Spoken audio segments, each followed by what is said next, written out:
Jamaah sekalian dirahmati Allah Subhanahu wa taala, kajian kita pada hari ini meneruskan kajian yang kemarin atau 1 bulan yang lalu, yaitu kajian dari kitab Nasaihul Ibad. Nasaihul Ibad. Nasihat-nasihat untuk hamba-hamba. Jadi kita ini butuh nasihat.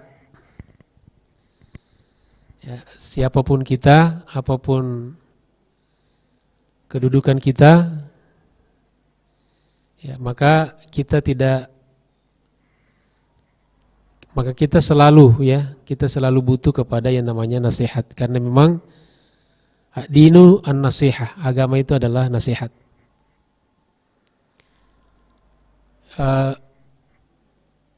Sekedar mengingatkan kembali, kitab ini dasarnya dikarang oleh Ibnu Hajar al-Asqalani, namanya Tanbihat Munabbihatun 'alal isti'dadi liyaumil ibadi. Ya. Jadi beliau mengumpulkan khobar-khobar. Kalau dari Nabi namanya khobar, kalau dari sahabat dan tabi'in namanya athar. Ya. Kemudian dan tentu seorang Ibnu Hajar al-Asqalani tidak sembarangan mengambil riwayat. Ya. Seperti saya pernah katakan, Ibnu Hajar al-Asqalani inilah yang mensyarah kitab Sahih Bukhari, dan diakui oleh ulama dan umat Islam di seluruh dunia bahwa inilah kitab syarah terhadap kitab Sahih Bukhari yang paling hebat. Ya, tidak ada tandingannya. Ya, dan orang akuilah Ibnu Hajar al-Asqalani. Jadi kita juga agak lucu saja kalau ada misalnya orang sekarang sekelas ustadz seperti saya, ya, berani melemah-lemahkan hadis-hadis Ibnu Hajar al-Asqalani, termasuk Imam Al-Ghazali. Beliau ini hujjatul Islam. Al-Ghazali itu hujjatul Islam. Ulama di zamannya sepakat beliau digelari dengan hujjatul Islam. Hujjahnya Islam.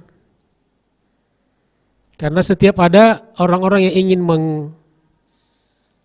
mengkritik Islam, menistakan Islam, beliau yang tampil untuk membela Islam. Ya, makanya lahirlah kitabnya, diantaranya Ihya Ulumuddin, yang diakui sampai sekarang di dunia Islam tidak ada kitab sehebat Ihya Ulumuddin.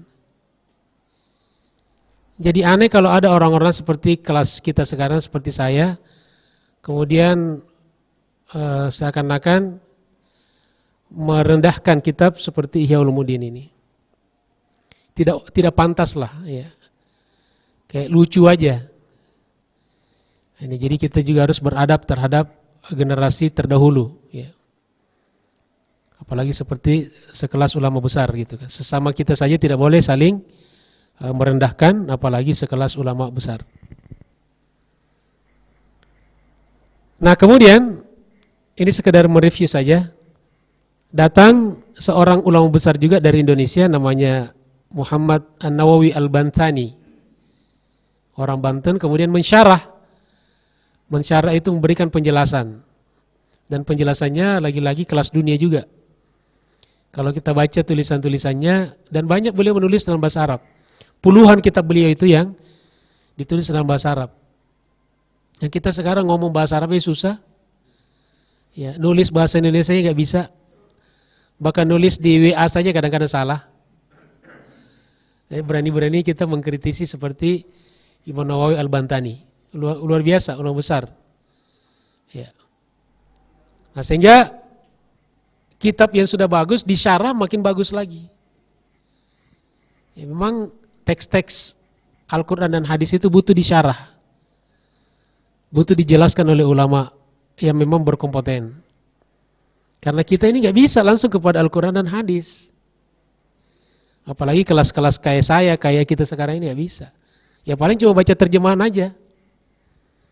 Nah, jadi bagaimana caranya?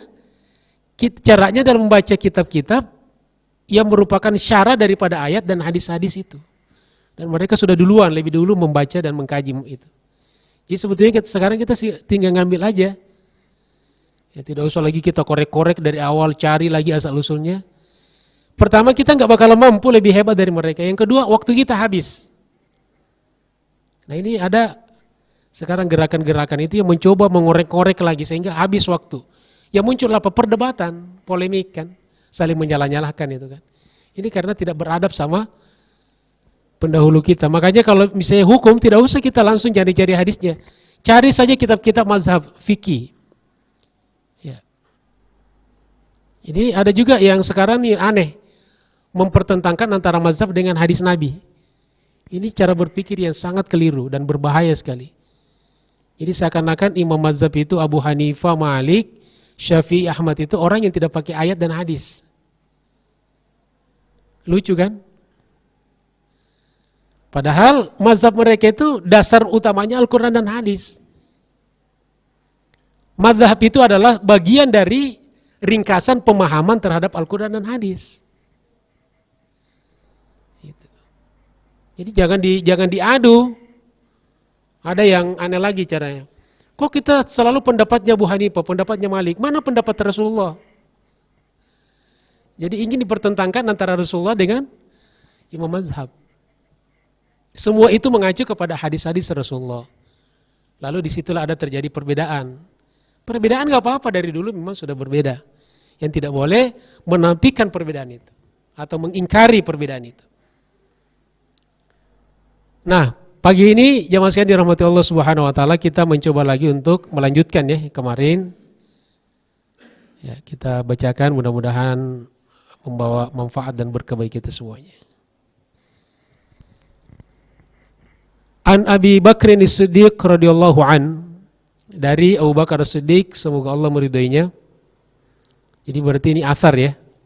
Jadi perkataan sahabat. Nah, beliau jelaskan di sini, huwa as-sahabil jalil Abdullah ibnu Abi Quhafah. Ini namanya Abu Bakar itu nama aslinya adalah Abdullah bin Abi Quhafah, Uthman bin Amir ibnu Ka'ab At-Taimi Al-Qurashi. Kemudian biasa dipanggil dengan Abu Bakar. Abu Bakar itu artinya bapak perawan. Bakar itu perawan. Karena beliau adalah orang tua dari Aisyah yang dinikahi Nabi ketika beliau masih gadis perawan. Lahir 51 qoblal hijrah, kemudian tufiya sana thalatat ash, wafat tahun 13 Hijriah. Terkenallah beliau Abu Bakar Siddiq. Kata beliau, man dakhalal qabra bila zadin. Ya, saya bacakan dulu teks perkataan beliau, kemudian kita bacakan juga syarahnya. Man dakhalal qabra bila zadin, barang siapa yang masuk kubur tanpa adanya bekal, faka'annama raqibal bahra bila safinatin, maka seolah-olah dia raqibal bahra, mengerungi lautan, bila safinatin, tanpa perahu, tanpa kapal. Itu perkataan beliau.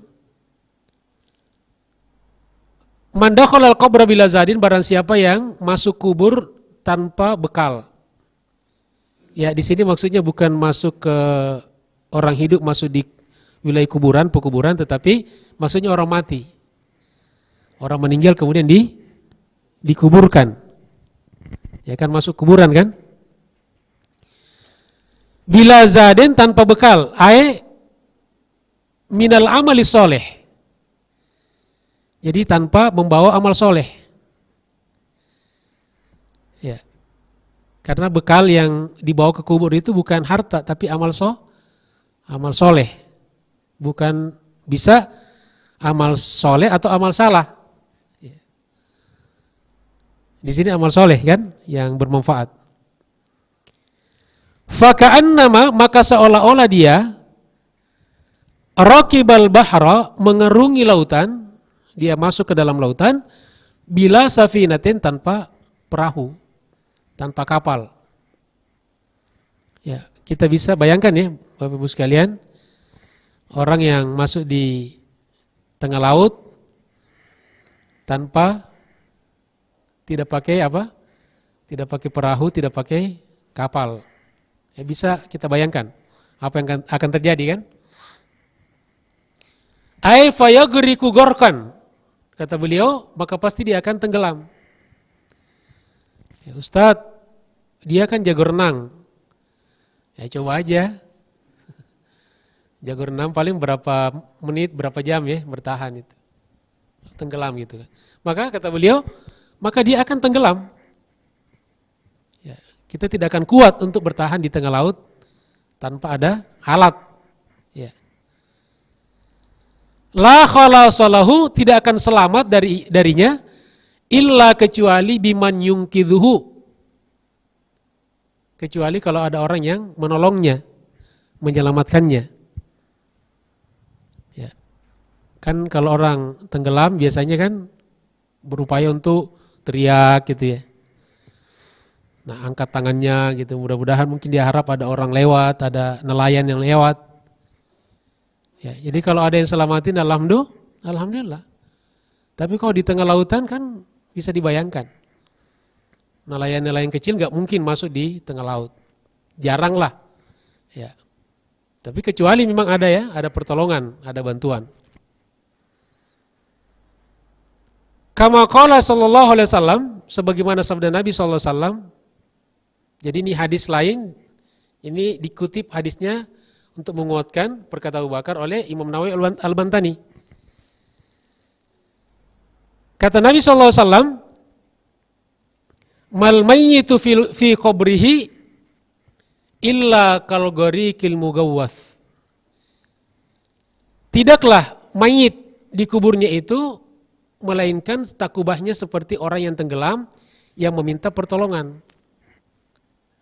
Ya. Jadi perkataan Abu Bakar dikuatkan oleh hadis Nabi bahwa orang yang meninggal, si mayit, itu seperti orang yang tenggelam. Lalu kalau orang tenggelam kan minta pertolongan kan? Apakah dia teriak, apakah dia angkat tangannya? Ya. Itu kalau di lautan, di kolam renang. Tapi kalau di kuburan gimana? Teriak. Ya. Teriak di kuburan. Dia keluarkan tangannya gitu. Ya, gak mungkin kan? Ya. Jadi ini sebuah peringatan ya dari Abu Bakar As-Siddiq dan juga dikuatkan oleh hadis Nabi ya tentang kondisi orang yang dikuburkan itu. Jadi seperti orang yang tenggelam, kemudian dia butuh pertolongan. Maka pertolongan kita misalnya dengan doa, ya kan? Itu akan menolong orang-orang yang dikubur itu. Ya, sedekah yang kita niatkan pahalanya untuk mereka itu menolong mereka. Ya, bahkan kalau orang tua anaknya berbuat baik pun itu akan juga berdampak baik bagi orang tua dikubur. Misalnya sekarang ini ada kita lagi ngaji ngumpul nih sholat di masjid. Itu orang tua kita senang di alam kubur itu. Ya, dia bersyukur meninggalkan anaknya yang soleh, yang taat, beribadah. Sebaliknya kalau juga anaknya na'udzubillah melakukan dosa, itu juga berdampak pada orang tua kita di alam kubur. Jadi rupanya kalau orang sudah meninggal itu tidak terputus semuanya dengan orang yang masih hidup. Berarti kita saling membutuhkan, ada hubungan, tapi alamnya udah beda gitu kan. Ya. Ternyata doa-doa kita masih bermanfaat bagi mereka itu. Kemudian an Umar radhiyallahu an,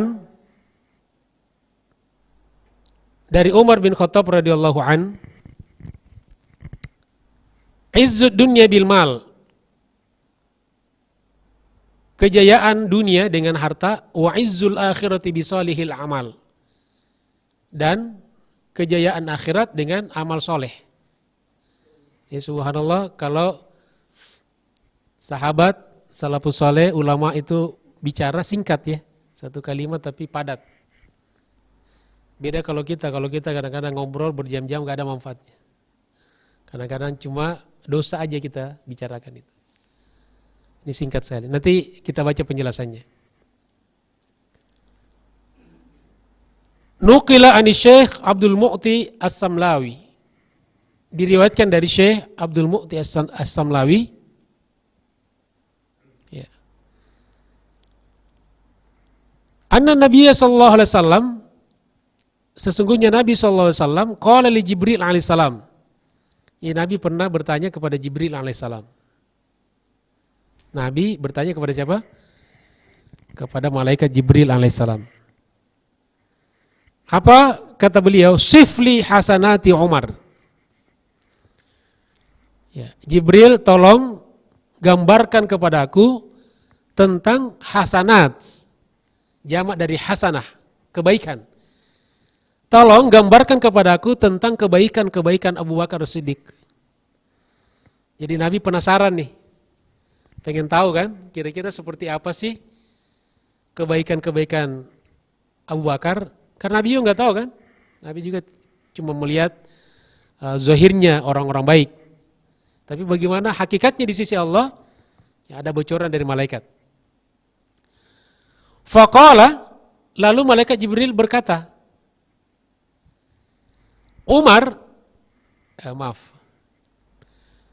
Faqala, lalu beliau berkata, "Lau kanatil biharu midadan."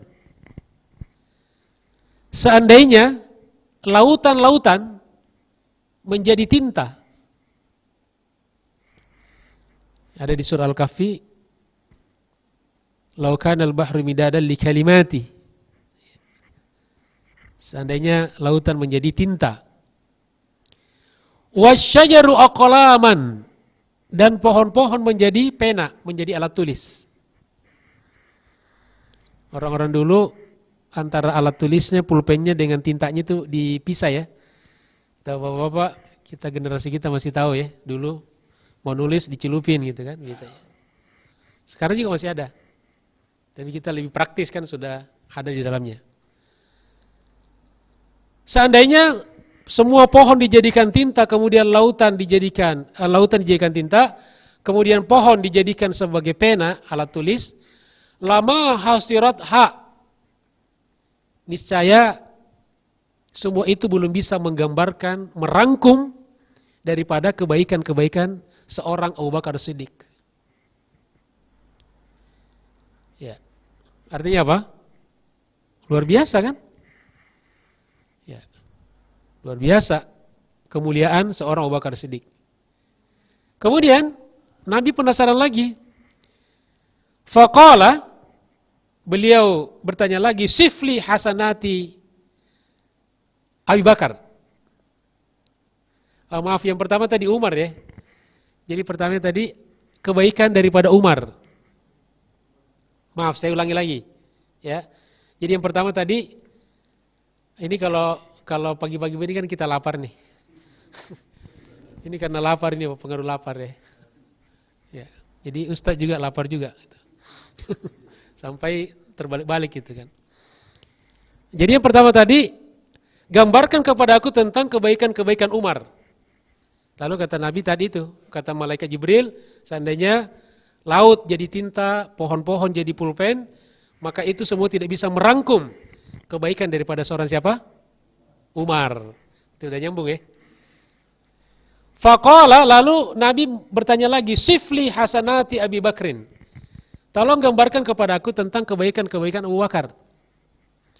Faqala, lalu malaikat Jibril berkata, Umar itu hasanatun min hasanati Abi Bakrin. Umar itu hanya satu kebaikan daripada kebaikan-kebaikan seorang Abu Bakar As-Siddiq. Artinya apa? Lebih mulia siapa? Abu Bakar. Jadi Umar yang sudah sedemikian luar biasa, ternyata hanya sebagian kecil, hanya sebagian dari kebaikannya Abu Bakar As-Siddiq. Makanya tidak ada yang kebetulan. Kenapa dia dulu, Abu Bakar dulu jadi khalifah kemudian Umar? Ya, tidak ada yang kebetulan. Dan sahabat semuanya luar biasa. Ya. Makanya kita tidak boleh ya merendahkan sedikit pun tentang sahabat itu, karena kita mengenal Nabi itu dari sahabat. Kalau nggak ada sahabat kita nggak kenal Nabi. Makanya kita tuh nggak bisa langsung kepada Nabi. Apalagi kita sekarang nih, langsung hadis Nabi. Siapa kita? Harus kita ada jalurnya dong. Ada jalurnya. Saya belajar dari guru saya belajar dari gurunya, tabi'in, sahabat sampai Nabi, Jibril sampai kepada Allah Subhanahu wa taala. Itu silsilah ilmu yang benar. Ada orang sekarang ini lompat langsung pada Nabi. Ya, enggak mau lihat tentang ulama itu.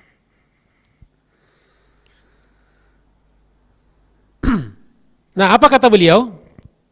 Tadi itu baru penjelasan ya tentang Umar dan Abu Bakar. Nah, kata Umar, izzud dunya bil mal. Kemuliaan dunia itu dengan harta. Ya, kesuksesan dunia itu dengan harta. Jadi kalau kita mau sukses di dunia secara duniawi, kita harus punya harta. Betul.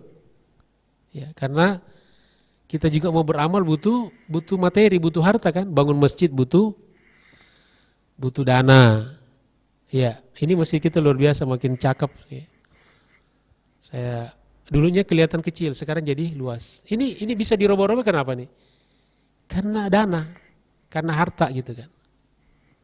Ya, kita bangun masjid nggak cukup dengan doa Allahu Akbar kemudian langsung jadi kubah. Ya, kita butuh tentu dengan doa, kemudian juga dibarengi dengan pendanaan. Ini karpet ini dibeli dengan dana ini. Ya, alhamdulillah enak sholatnya di sini, empuk. Udah empuk, bersih ya. Orang-orang juga cakep-cakep semuanya, walaupun ngantuk tetap ganteng semuanya. Alhamdulillah. Wa izzul akhirati, dan kemuliaan akhirat bisolihil amal, dengan amal soleh. Jadi kalau dunia, berbicara dunia berkaitan dengan harta, kalau akhirat dengan amal soleh. Kata beliau, fala tatakawwa umur dunia, urusan-urusan dunia tidak akan bisa kuat, wala tasluh, dan tidak bisa menjadi baik, illa kecuali bil amwal, dengan harta. Ya, kita mau infak sedekah, kita harus punya harta. Mau ke tanah suci butuh harta. Ya, mau bangun sekolah Islam, mau bangun masjid, pesantren, butuh dana, butuh uang. Ya, jadi tidak boleh penting harta itu. Ya, penting harta itu.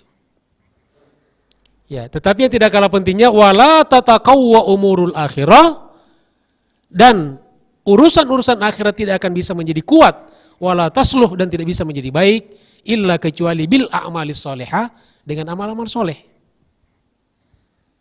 Ya. Bahkan uang kita, harta kita bisa jadikan sebagai amal soleh. Kalau kita belanjakan di jalan yang baik, kita wakafkan, kita sedekahkan, pasti insya Allah kalau kita ikhlas menjadi amal soleh. Ya. Maka ya, dunia tidak boleh kita benci. Bagaimana kita bisa membenci dunia? Karena dunia itu adalah mazratul akhirah, tempat bercocok tanam untuk akhirat. Jadi sebetulnya ada orang bilang harta tidak dibawa ke alam kubur, tidak dibawa mati. Itu ada benarnya, ada enggak benarnya. Ada benarnya juga bahwa harta kita sebetulnya bisa dibawa ke alam kubur. Bagaimana caranya? Kita belanjakan di jalan Allah. Maka dia akan bisa menemani kita di alam kubur. Jadi keliru kalau dikatakan harta tidak dibawa mati. Betul, fisiknya kita tidak bawa mati. Tapi manfaatnya kalau dia berubah jadi amal soleh, ya.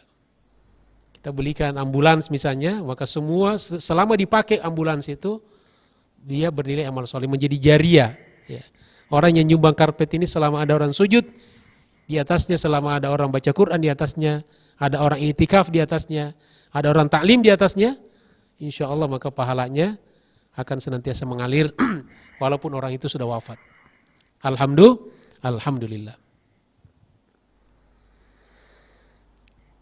An Utsmanin radhiyallahu an, dari Utsman radhiyallahu an. Jadi tadi Abu Bakar, Umar, Utsman. Ini cara Abu Bakar Ibnu Hajar Asqalani ya menyusun. Radhiyallahu anhu, semoga Allah meridhoinya. Utsman juga kita sudah kenalkan dengan baik. Ya. Namanya Utsman bin Affan bin Abi Al-As Ibnu Umayyah bin Quraisy, juga dari suku Quraisy. Lahir 47 sebelum hijrah, wafat 35 Hijriah. Ya, termasuk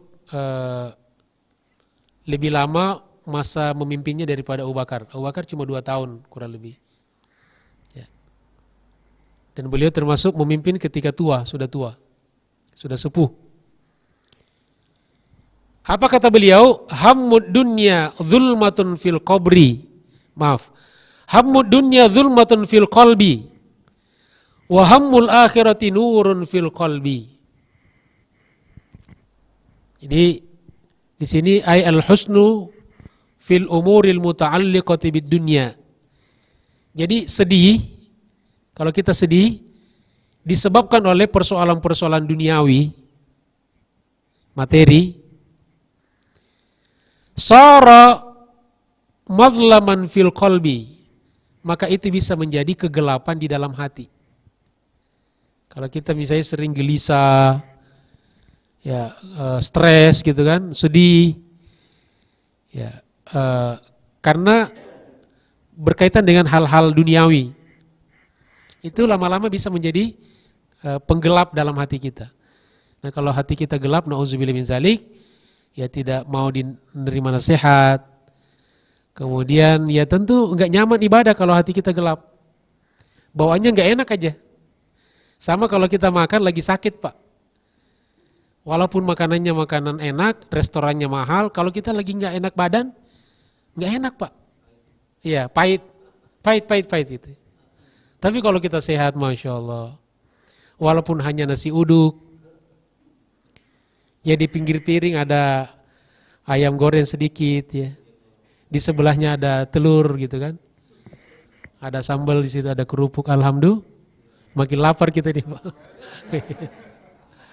Ya, pancing-pancing terus nih.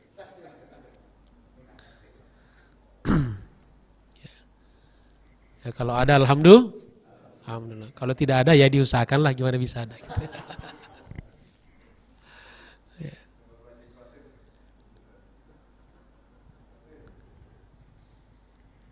Sebaliknya wahammul akhirati nurun fil qalbi wal husnu fil umuril muta'alliqati bil akhirah. Sedangkan kegelisahan, kesedihan yang diakibatkan karena urusan-urusan akhirat. Ya, misalnya kita terlambat sholat, ya kan? Ya, misalnya sholatnya enggak khusyuk, belum sempat sedekah dalam satu hari misalnya, atau kita berbuat kurang ajar kepada orang tua dan seterusnya. Ya, apapun yang berkaitan dengan akhirat, lalu kita menjadi sedih, jadi beban pikiran, maka hal itu sara munawwiran lil qalbi. Itu bisa menjadi penerang dalam hati kita. Kebalikan dari yang pertama itu. Nah, cuma sayangnya kebanyakan orang-orang sekarang ini terbalik. Kalau urusan dunia, dia sedih. Tapi kalau terlambat sholat subuh, bangun jam 9, ya biasa-biasa aja itu. Malah nyari kopi dulu. Padahal kalau orang bangun pagi, terus telat ya, yang kita pikirkan sholat dulu. Ya, sholat dulu. Ustaz, sudah jam 9, langsung. Ya, sholat jam 9 gak apa-apa.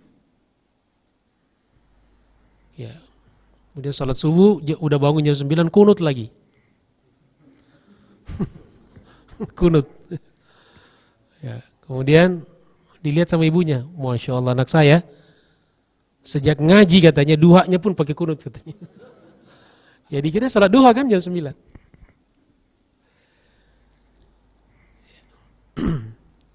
Kemudian Imam Nawawi menutup dengan kata beliau, Allahumma, ya Allah, la taj'alid dunya, jangan jadikan dunia akbar hammina, obsesi kami, kegelisahan kami yang paling besar, wala mabalagha ilmina, dan jangan menjadi harga taruhan daripada ilmu yang kami pelajari. Ya Allah, kita mohon kepada Allah, jangan sampai dunia penting, tapi jangan sampai menjadi obsesi kita yang paling besar, sampai mengalahkan akhirat kita.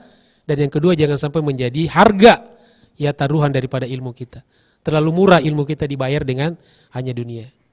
Ya, kalaupun kita mendapatkan dunia adalah bagian dari bonus-bonus yang akhirat. Insya Allah.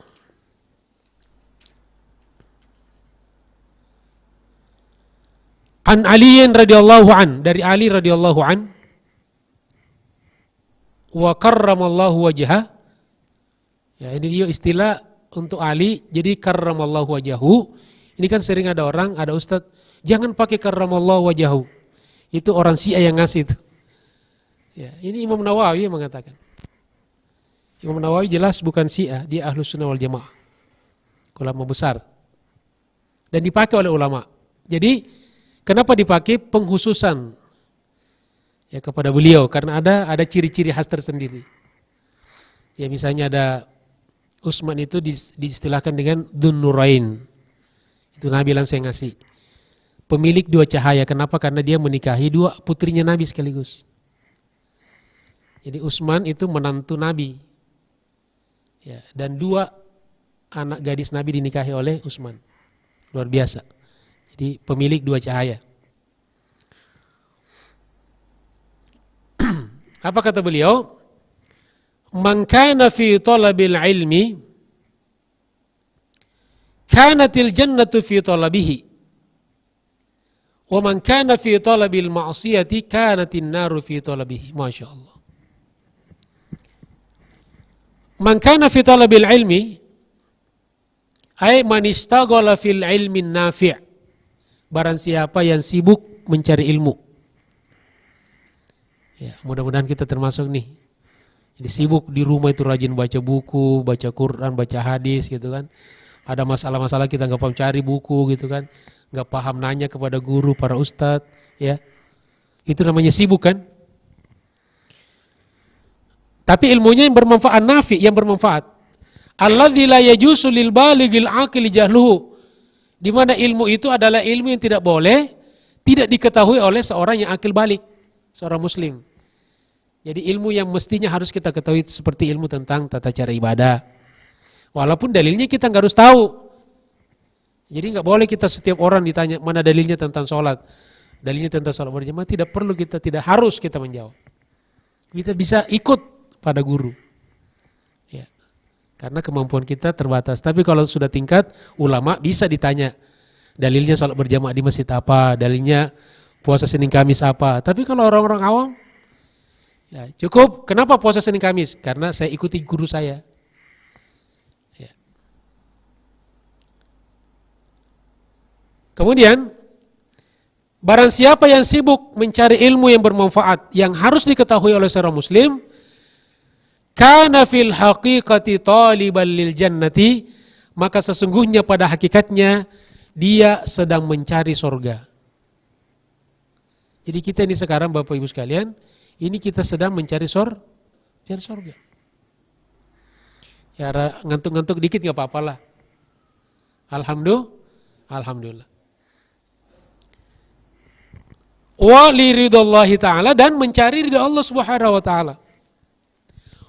Sebaliknya, wa man kana muridan lil ma'siyah. Barang siapa yang murid apa itu? Orang yang mau. Ya, ini dipakai dalam, jadi kita ini istilah-istilah Arab yang dulunya aslinya itu maknanya luar biasa, kemudian masuk bahasa kita kadang-kadang jadi rendah, jadi berkurang kualitasnya. Misalnya murid. Murid itu kalau dalam ilmu tasawuf, ilmu tazkiyatun nafs, pensucian jiwa untuk berakhlak, itu adalah orang yang sudah masuk pada jenjang ikut serius, namanya murid. Ya. Nah, masuk di Indonesia, bahasa Indonesia murid TK, murid SD gitu. Contoh lain ustadz, al-ustadz. Itu kalau arti aslinya itu terutama seperti di Al-Azhar di Mesir, itu artinya profesor. Jadi kalau kita baca kitab, ada penulisnya al-ustadz ad-duktur, itu artinya profesor doktor. Masuk di Indonesia menjadi ya bisa ngajar anak kecil dikit Ustadz. Ya kan Pak ya? Sering pakai peci haji gitu kan. Oh panggil Ustadz. Kadang-kadang disingkat lagi Tat. Jadi sudah maknanya sudah dikurangi, disingkat lagi, didiskon lagi. Orang kita Indonesia ini kan gampang suka motong-motong kan. Ustadz jadi Tat. Silakan Tat. Ya saya tidak mau mengatakan depan ya. Karena itu jorok.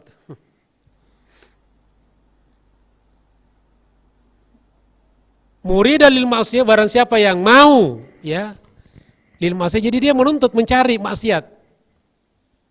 Nauzubillahi min.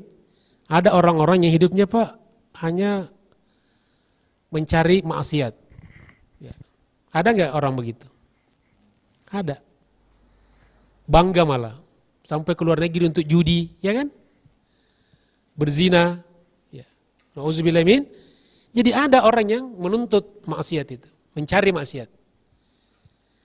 Maka apa? Kana fil haqiqati, maka sesungguhnya orang itu pada hakikatnya talibal, dia sedang mencari linnari neraka. Wali sukhtillahi ta'ala, dan dia sedang mencari murka Allah subhanahu wa ta'ala. Wa na'udzubillahi min zalik. Berikutnya turun lagi kepada tabi'in.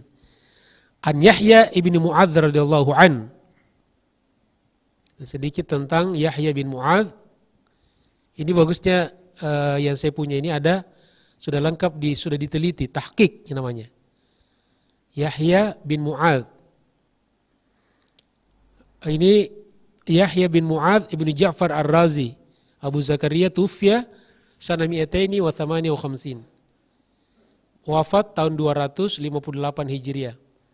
Jadi masih generasi salafus soleh. Jadi kalau sampai tahun yang dinamakan salafus soleh itu tahun 300. Kalau sudah selesai 300 itu sudah kholaf namanya. Salaf, kholaf. Ibnu Taimiyah itu abad 7-8, jadi bukan salaf dia, kholaf. Ya. Kalau imam-imam 4 mazhab itu salaf. Karena semua hidup pada tahun sebelum 300. Bukhari, Muslim itu salaf. Ya. Jadi ulama-ulama kita sekarang ya namanya kholaf. Jadi Yahya bin Mu'adz ini wafat 258 Hijriah. Apa kata beliau? Ucapannya juga ringkas, pendek. Ma asallaha karimun wala atharad dunya 'alal akhirati hakimun. Itu saja ungkapannya. Apa artinya? Ai hamidul fa'al. Jadi tidaklah bermaksiat kepada Allah seorang karim, seorang yang mulia, yaitu terpuji perbuatannya. Orang yang selalu terpuji perbuatannya. Wa huwa man yukrimu nafsahu bittaqwa. Seseorang yang memuliakan dirinya dengan ketakwaan kepada Allah Subhanahu wa taala. Wa bil ihtirasi 'anil ma'asi, dan selalu menjaga dirinya dari maksiat. Itu namanya orang yang karim. Kita biasa bilang al-mukarram. Ya. Selanjutnya mari kita mendengarkan sambutan dari Al-Mukarram, Bapak Ketua RT. Nah itu kan. Mukarram, orang yang mulia. Kemudian wala athara dunya 'alal akhirati hakimun. Dan tidaklah la qaddamaha wala faddalaha, tidaklah lebih mengutamakan, lebih mendahulukan dunia daripada akhirat, hakimun, seorang yang hakim, ai musibun fi af'alihi. Hakim itu ahli hikmah, adalah orang yang senantiasa benar dalam perbuatan-perbuatannya. Wa huwa man yanfa'u nafsahu, orang yang senantiasa yamna'u nafsahu, mencegah dirinya an mukhalafati aqlihi salim, dari menjaga dirinya dari berseberangan dengan akal sehatnya. Itu namanya hakim. Orang yang hikmah. Ya. Ada dalam Al-Quran namanya Luqmanul Hakim. Ya. Ada suratnya, surat Luqman. Dia bukan nabi, tapi diabadikan oleh Allah dalam Al-Quran karena nasihat-nasihatnya kepada anaknya itu dijadikan sebagai parameter mendidik anak. Orang kalau mendidik anak pasti biasanya merujuk kepada perkataan-perkataan Luqmanul Hakim. Ya. Bukan berarti kita lebih meninggikan Luqmanul Hakim daripada Nabi, tidak. Tapi karena di Al-Quran ada suratnya berarti dia orang mulia. Ya, bagaimana menasihati anaknya tentang ikhlas, tentang tidak bahayanya musyrik. Ya, pentingnya seorang anak untuk hormat kepada orang tua. Ya, dan seterusnya. Itu dari nasihat Al-Hakim, Luqmanul Hakim, orang yang bijaksana. Kalau di sana bijaksana, kalau di sini bijak sini. Itu bukan dari kitab ya, bukan. Terakhir dari sini, Anil A'mash. Setelah Yahya bin Mu'adz, terakhir Al-A'mash, ismuhu Sulaiman ibn Mahran Al-Kufi. Nama aslinya Sulaiman bin Mahran Al-Kufi. Ini beliau adalah huwa tabi'iyun. Ini seorang tabi'in. Jadi sahabat di bawahnya apa? Tabi'in. Di bawahnya lagi? Tabi'in. Di bawahnya lagi? Ya, seterusnya gitu. Cuma 3 generasi itu. 300 tahun itu namanya tabi'in, tabi'in, sahabat. Itulah salafus saleh namanya. Jadi pemahaman agama kita itu kembali kepada sana semuanya. Prinsip-prinsipnya. Ya, tapi tidak semua harus. Ya, amal-amalan kita, Bapak baca Quran 1 hari, misalnya saya mencanangkan baca Quran 3 juz 1 hari. Ya Nabi kan tidak menetapkan 3 juz 1 hari kan. Yang penting baca Quran kan. Ya. Ada misalnya orang mau sedekah, pokoknya setiap Jumat bersedekah 250.000. Yang satunya 500.000, yang satunya cuma 500. Ya apa-apa, yang penting sedekahnya. Jadi perbuatan ibadah kita nggak harus semua sama dengan diamalkan Nabi dan sahabat. Kalau itu repot Pak, nggak berkembang hidup. Ya. Jadi itu Bu, ada seperti kita bikin majelis taklimnya tiap hari subuh Ahad. Nabi nggak pernah ngadakan seperti ini. Ya. Jadi yang penting thalabul ilminya, caranya terserah kita. Selama tidak melanggar prinsip-prinsip yang dilakukan oleh salafus saleh, itu namanya kita merujuk kepada salafus saleh, bukan persis sama. Ya. Karena itu bahaya, kaidah-kaidah seperti itu nggak ada dalam Islam. Ini namanya Sulaiman bin Mahran Al-Kufi dari Kufa. Kufa itu di mana? Kufa di Irak kan? Ya. Terkenal dulu 2, Baghdad dan Kufa. Beliau lahir tahun 61 Hijriah, meninggal 1148 Hijriah. Jadi masih generasi kedua, abad kedua. Ya. Apa kata beliau? Man kana ra'su malihi taqwa, barang siapa yang modalnya adalah ketakwaan. Ra'sul mal. Modal dalam bahasa Arab itu ra'sul mal. Makanya kapitalisme itu dalam bahasa Arab namanya ar-ra'sumaliyah. Karena pemahaman, ya, satu pemahaman aliran yang selalu mengandalkan modal, kapital. Ini yang menguasai dunia sekarang nih, ekonomi kita nih. Orang kaya makin kaya gitu kan. Apapun bisa dibeli, dimiliki. Tidak heran kalau ada seorang pengusaha punya 1 juta hektar tanahnya. Sedangkan kita untuk bikin kuburan saja susah. Kadang-kadang ada umat ini, dia ada orang yang punya 1 juta hektar, bahkan mungkin lebih. Ya, ini karena ra'sul mal, ya, kapital. Barang siapa yang modal hartanya adalah takwa, kallatil alsunu an wasfi ribihi dinihi, maka lisan kita akan capek, akan tidak sanggup untuk menggambarkan keuntungan agamanya. Kalau modal kita adalah takwa. Sebaliknya, wa man kana ra'su malihi dunya, barang siapa yang modalnya hanya semata-mata dunia, kallatil alsunu an wasfi khusrani dinihi, maka juga lisan akan tidak sanggup untuk menggambarkan kerugian agamanya. Ya. Jadi bagusnya apa? Bagusnya ya dunia pun harus ditundukkan kepada kepentingan akhirat. Jadi sebetulnya cuma di setting aja. Jadi bukan dibuang salah satunya kan, cuma bagaimana kita mampu mengendalikan. Kata Allah dalam Al-Quran, wabtaghi fima ataqallahu daral akhirah, tuntutlah kehidupan akhiratmu kan. Orientasi utama kita itu akhirat.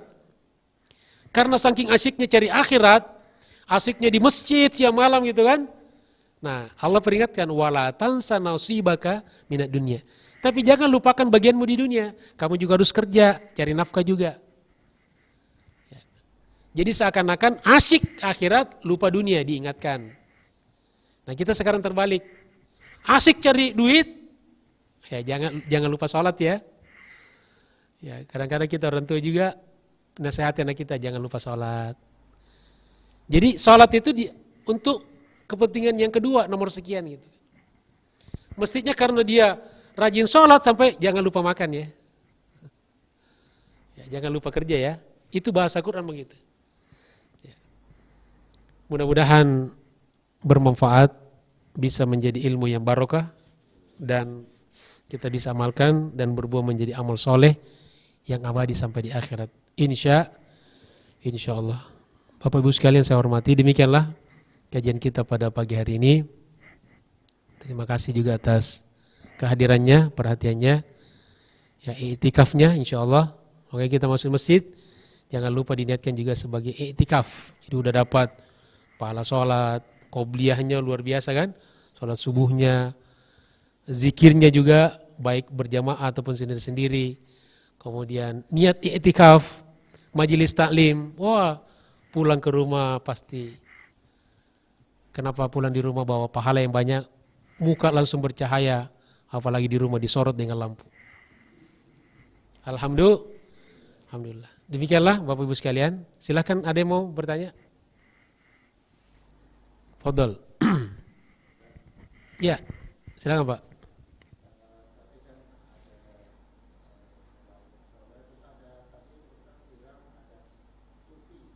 Ya.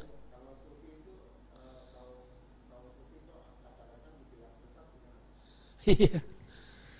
Ini biasanya orang kalau nggak paham itu yang gampang menyesatkan itu.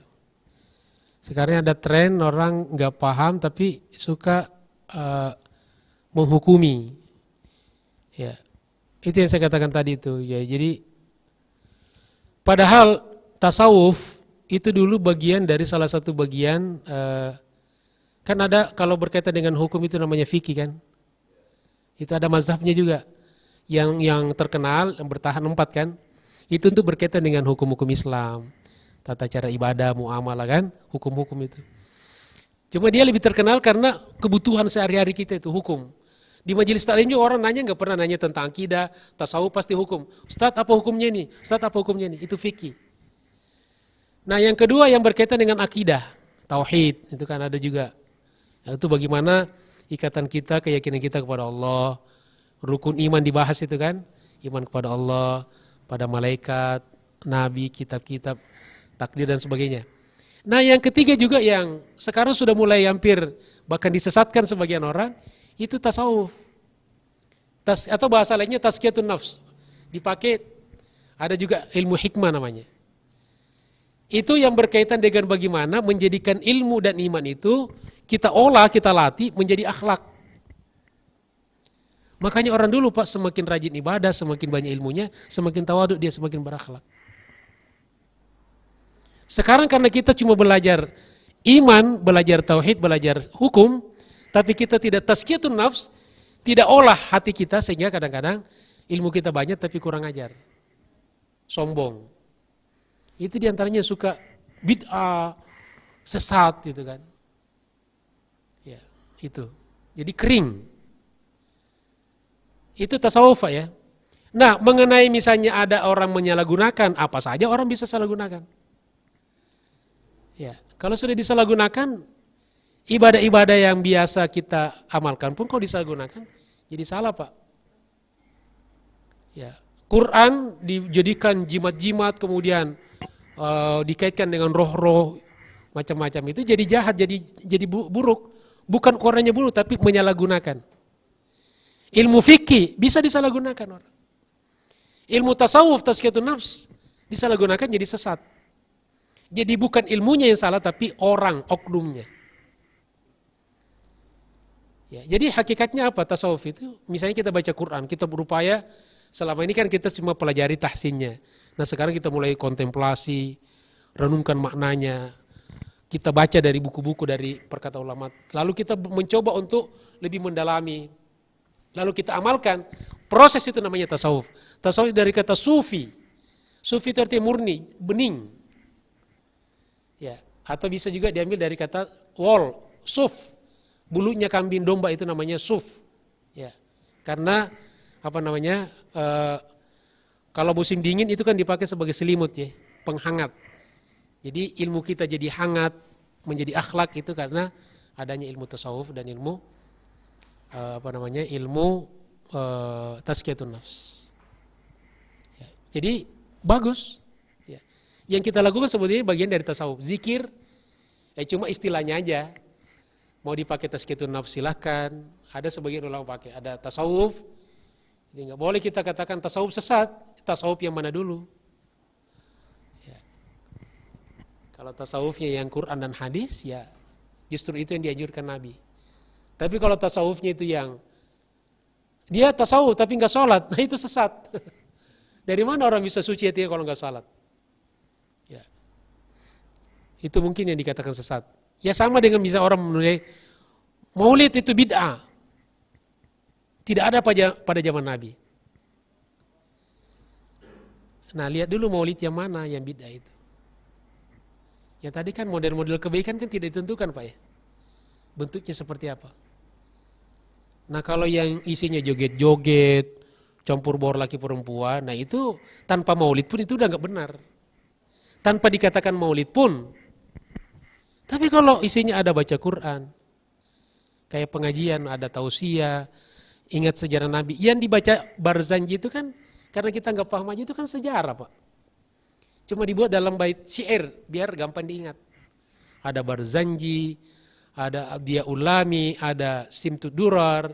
Itu semua cerita sirah sejarah Nabi itu. Puji-pujian kepada Nabi. Nah yang itu nggak ada masalah, sama dengan kita bikin pengajian nih. Saya menetapkan kitab ini dibaca, ya terserah ustadz lain mau kitab yang lain. Ini semua amal soleh, ibadah kepada Allah kan. Ya, sholat masjidnya kita mau bikin seperti ini. Teknis-teknis saja Pak. Ya, jadi nggak boleh kita menyebut maulid sesat. Nah berarti 75% penduduk umat Islam di dunia sesat semua. Masya Allah, beraninya kita Pak. Hati-hati mulut kita ini harus kita jaga. Ya, dan ulama seperti Ibnu Hajar Asqalani, Asyuti itu mengarang kitab tentang maulid Pak. Nah cuma teman-teman kita ini sebagian yang gampang, yang tadi itu ahli bid'ah itu yang suka menyerang-nyerang itu. Itu karena nggak mau baca aja kitab-kitab mereka. Yang dibaca ya cuma Albani, Ibnu Taimiyah. Kalau itu saja kita baca sempit ilmu kita. Saya belajar di Madinah itu, tapi Madinah itu luas wawasannya itu. Referensi kita luas. Nah kalau kita cuma baca yang kitab guru-guru kita ya, pantas saja kita salahkan orang karena kita nggak baca kitabnya orang lain. Maka yang adil adalah ya kita bacalah. Tidak ada kita baca itu bukan berarti nggak ada. Ada orang sekarang gampang menyimpulkan tidak ada dalilnya karena dia nggak baca. Jadi tidak kita tahu bukan karena itu nggak ada. Kita belum baca. Kalau saya mungkin saya belum paham, saya belum baca. Itu lebih aman. Karena banyak orang yang akan kita sakiti hatinya Pak, kalau kita gampang membidakan. Maulid bid'ah. Umat Islam semua sakit hati Pak kita katakan. Ini bukan berdakwah namanya, cari gara-gara. Ya, bahkan ada ustadz yang pernah ceramah itu, kunut salat subuh itu adalah bid'ah. Luar biasa nih Pak. Bayangkan, sekelas Imam Syafi'i aja salafus soleh, ya lahir 150 Hijriah, meninggal 204, salafus soleh asli. Nah, terus kita berkata sama dia, lo siapa gitu. Ya paling dia juga belajar Pak, ikutin gurunya. Kita cari guru kamu siapa? Mentok-mentoknya pada Albani. Albani baru meninggal berapa tahun yang lalu Pak. Salah satu pendiri Universitas Islam Madinah yang pernah saya kuliah di sana. Ya beliau diusir dalam tanda petik di Saudi karena beliau terlalu berani, itu pernah memfatwakan kuburan Nabi harus dipindah dari Masjid Nabawi. Makanya diusir oleh ulama di sana. Baca juga dimusuhi oleh ulama Saudi itu. Karena pemahaman dia kuburan Nabi itu masuk dalam masjid. Ya kan? Padahal dari dulu kuburan Nabi itu di luar masjid. Karena kuburan Nabi itu adalah rumahnya Nabi dulu. Nah, karena berfatwa meresahkan di Saudi. Beliau punya pemahaman sendiri tentang, karena dia langsung pakai hadis, dia tidak mau pakai mazhab. Nah, ini bersebar di dunia Islam jadi ribut karena dia seakan-akan menyalahkan amalan-amalan yang sudah diamalkan umat Islam. Makanya kalau kita itu udah lebih enak ajaran ulama kita, karena semua itu pasti kepada Al-Quran dan hadis. Beda pendapat biasa. Itu praktis. Yang saya katakan tadi, umur kita tidak habis untuk berpolemik. Ibarat makanan kita sudah siap dihidangkan, tinggal makan. Jangan lagi, saya nggak mau makan, saya masak sendiri, saya mau olah sendiri. Habis waktu kita dan belum tentu masakan kita lebih enak. Jadi itu Pak ya, tentang diantara tasawuf. Ya, kita lihat bentuknya apa dulu. Kalau disalahgunakan jadi buruk, tapi kalau dipakai sesuai dengan petunjuk ulama, bimbingan guru, maka insya Allah menjadi cara-cara kita beragama yang insya Allah bermanfaat. Wallahu a'lam. Ada lagi?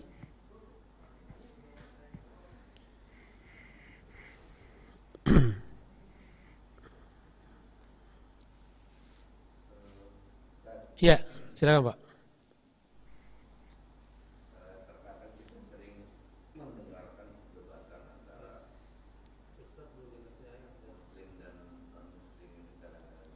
Baik.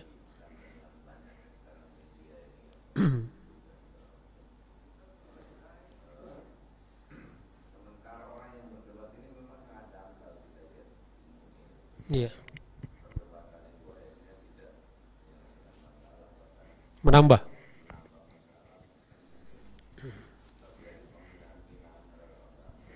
Iya.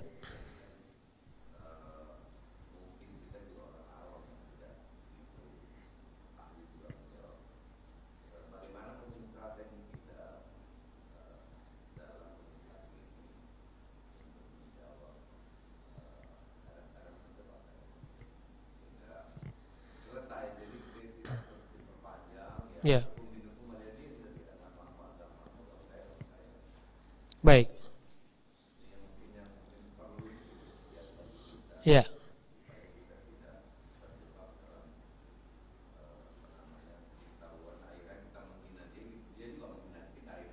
ya. Baik Pak. Pertanyaan bagus sekali. Jadi pertama, kiatnya ya kita harus membuat cara untuk istiqomah. Misalnya kita rajin ibadah di masjid, mengikuti majelis taklim dari guru-guru kita yang kita sudah kenal gitu kan. Berpahaman moderat, tidak ekstrim. Itu yang pertama.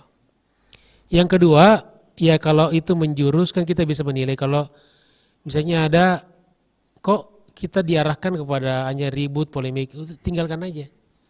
Itu berarti tidak bermanfaat. Kalaupun sekadar diintip-intip dilihat untuk pengetahuan, bolehlah. Tapi bukan untuk diikutin. Ya. Yang ada orang dakwah itu kan kata Buya Hamka, berdakwah itu mengajak bukan mengejek. Ini kalau kita membid'ahkan amalan-amalan perbedaan pendapat itu mengejek namanya itu, Pak. Ya.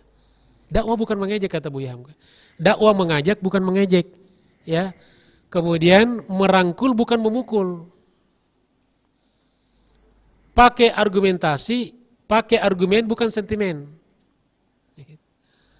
Jadi kalau seperti saya misalnya ini, kalau misalnya kita lihat ini kurang bermanfaat, itu tinggalkan aja, banyak lain kok. Ya, jangan masukkan diri kita di situ. Ya. Nah, ciri-cirinya tadi tuh kalau sudah ngajak cari gara-gara, cari ribut, itu bukan ciri ulama yang patut kita teladani. Ya. Ini kan yang kita mau persatuan, bukan mau musuh. Ini ada orang ngajak kita bermusuhan terus. Kalau beda pendapat dari zaman sahabat sudah beda pendapat. Ya.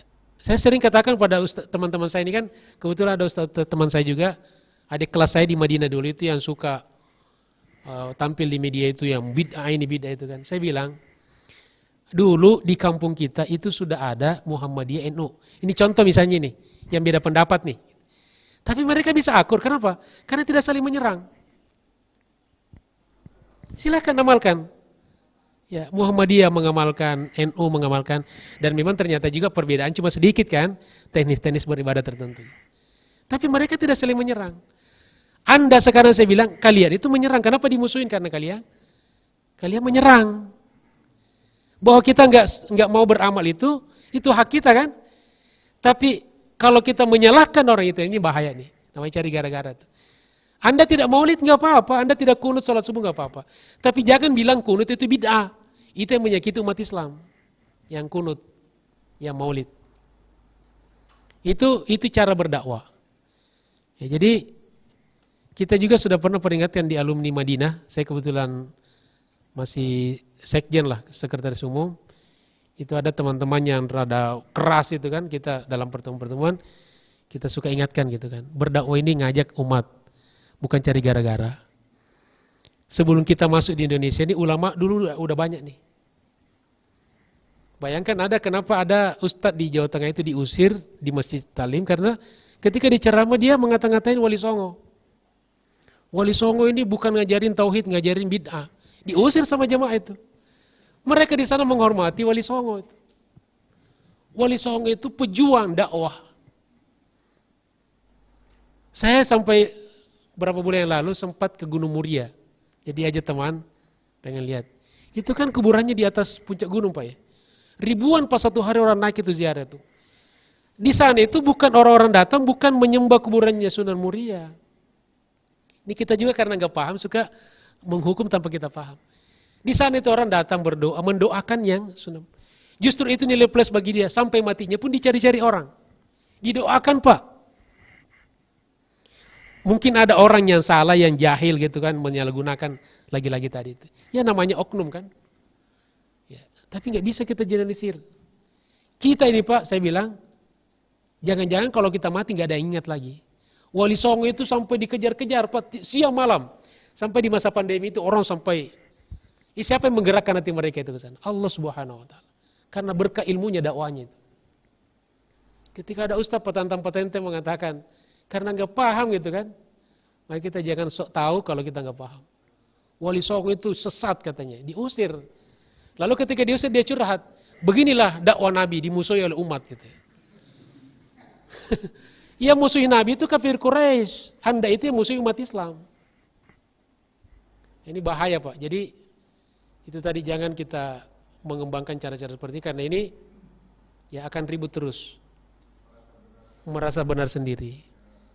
Dan kita ini ulama kita ada kan, saya sering mengatakan Quran hadis ini bukan baru turun kemarin. Ini sudah ribuan ya, lebih 1000 tahun dikaji ulama ini. Kita tinggal ikutin aja sebetulnya. Mana yang sesuai dengan kita ikutin aja. Ya, kalau hukum kembali kepada Al-Mazhabul Arba aja. Ya, saya nggak berani langsung ke hadis. Walaupun kita ada hadisnya, kita juga harus cek apa kata Imam Syafi'i tentang hadis ini. Apa kata Abu Hanifah tentang hadis ini?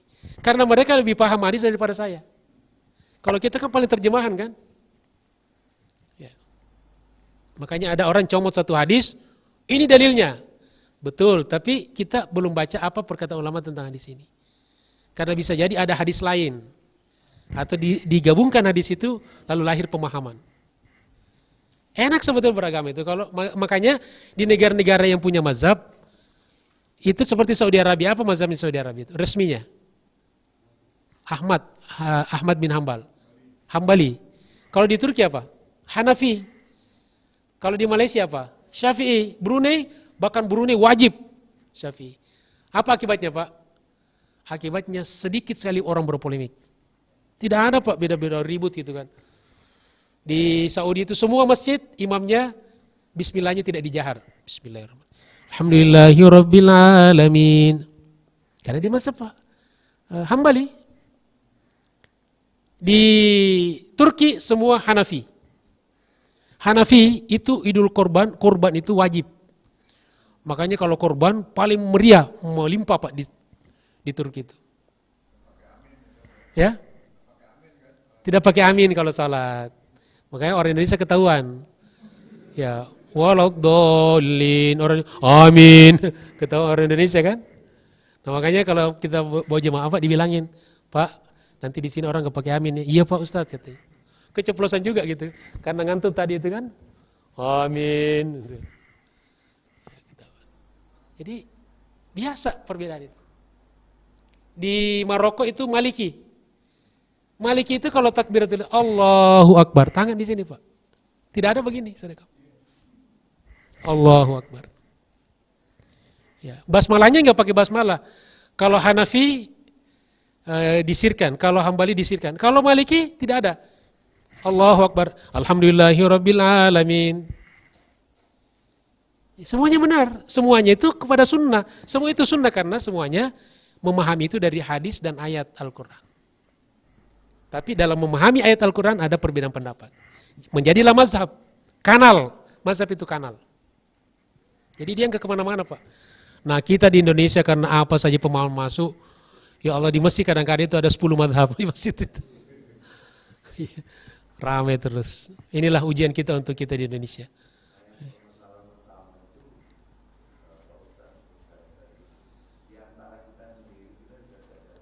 Ya, betul. Iya, betul. Makanya ada kaidah ulama Pak, kalau urusan-urusan khilafiyah, teknik-teknik ibadah fikih, kita berbeda, kita saling menghormati saja, toleransi saja. Ya. Jadi kalau kita tidak, enggak apa-apa, kita enggak usah amalkan. Tapi jangan kita salahin saudara kita. Itu kalau itu kita amalkan pasti insya Allah enak, mantap. Baik, kita tutup karena kita sudah semakin lapar ini.